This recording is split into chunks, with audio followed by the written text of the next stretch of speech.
የዘንድሮ ምርጫ ለመማር ፈቃድ ላለው ለየትኛውም የፖለቲካ አካል ትልቅ ትምህርት የሰጠ ዘርፈ ብዙ መልእክቶች በውስጡ የያዘ የኢትዮጵያን ሕዝብ እንቆቅልሽ የኢትዮጵያን ሕዝብ ውስብስብ የረጅም ዘመናት ድልብ ሀብት ሶሻል ካፒታል ያለው በቀላሉ ሊታወቅ የማይችል ሕዝብ መሆኑን ያረጋገጠ ምርጫ ነው።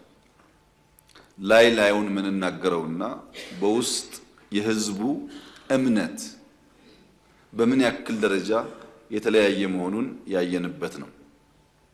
ዘንድሮ ምርጫ ከስካሁኑ ምርጫ የሚለይ አንድ ሁነኛ ባህሪ ያለው እንደተባለው አትመዝገቡ ተብለዋል፣ የለም ብለው ተመዝግበዋል፣ አትደግፉ ተብለዋል፣ አትምረጡም ተብለዋል።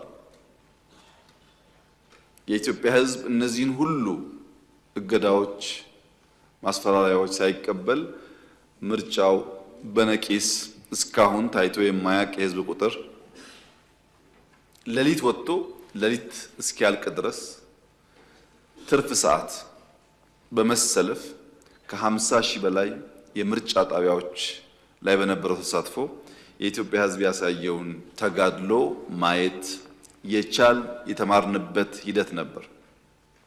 ምን ለየው የዘንድሮ ምርጫ ያላችሁ እንደሆነ ከዚህ ቀደም የሚፎካከሩ ኃይሎች በሐሳብ አልፎ አልፎም በጉልበት ይጠቃቃሉ። ዘንድሮ ግን የሚፎካከሩ ኃይሎች ሳይሆኑ ራሱ ምርጫው የጥቃት ኢላማ ነበር። ራሱ ምርጫው እንዳይከወን እንደ አንድ ታርጌት ተወስዶ ተሰርቶበታል። ለምን ያላችሁ እንደሆነ አጋጣሚ ሆኖ አለመታደል ሆኖ የኛን ባንዳዎች የሚያሰማሩ የሚልኩ ኃይሎች በሙሉ ምርጫ አይወዱም።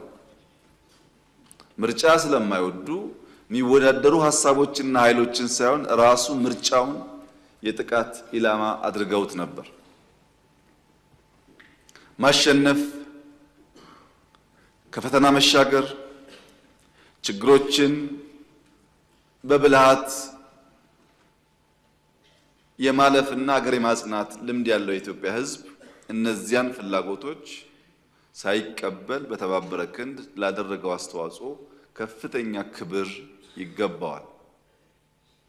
ጀርመኖች አመንኪዮ ሲሞት ጉልበት አለሁ ይላሉ።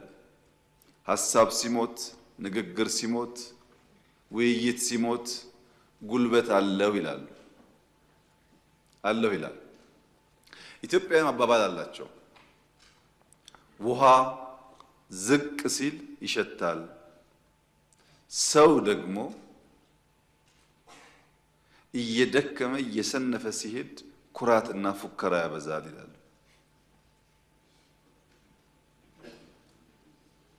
በዘንድሮ ምርጫ ማድረግ አትችሉም፣ አይሳካም የሚለው ሐሳብ የብዙ ኃይሎች ፍላጎት ቢሆንም ኢትዮጵያውያን በአንድ ድምፅ ጽንፈኝነት አንፈልግም፣ ባንዳነት አንፈልግም፣ ዘረኝነት አንፈልግም። እኛ ኢትዮጵያውያን ተባብረን የጋራ ሀገር ማጽናት ማበልጸግ ነው ምኞታችን የሚለውን በአንድ ድምፅ አስተጋብተዋል። ለዚህም ነው ሕዝቡን አናቀውም የምንለው። ሰሜን ብትሄዱ፣ ደቡብ ብትሄዱ፣ ምዕራብ ብትሄዱ፣ ምስራቅ ብትሄዱ አንድ ድምፅ ነበር። ጽንፈኝነት አያስፈልገንም የሚል ባንዳነት አያሻንም የሚል ይህንን ታላቅ ድምፅ አረጋውያን በዚህ ምርጫ እንዳያችሁት በድጋፍ ወጥተው መርጠዋል። እነዚያ አዛውንቶች ለሚቀጥለው 5 ዓመት ሊኖሩም ላይኖሩም ይችላሉ።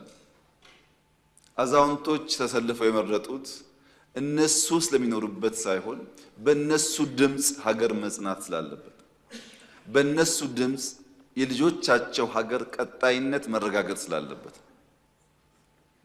ትልቅ መልእክት በውስጡ አለው።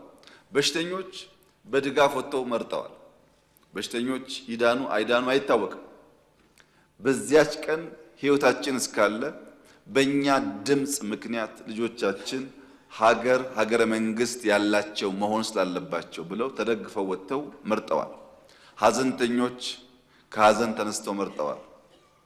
እናቶች ልጆች አዝለው ወጥተው መርጠዋል። ይሄንን አቅልለን አንወስደውም፣ እንደ ታላቅ አደራ የምንወስደው።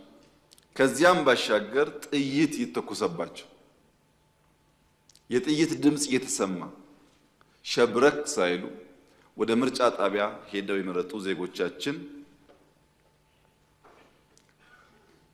ለተመረጠው ሰው ሁሉና ለመንግስት በከፍተኛ ሁኔታ አደራ የሰጡ ሲሆን እኛም በታላቅ ሸክም በታላቅ ኃላፊነት የምናየው ይሆናል።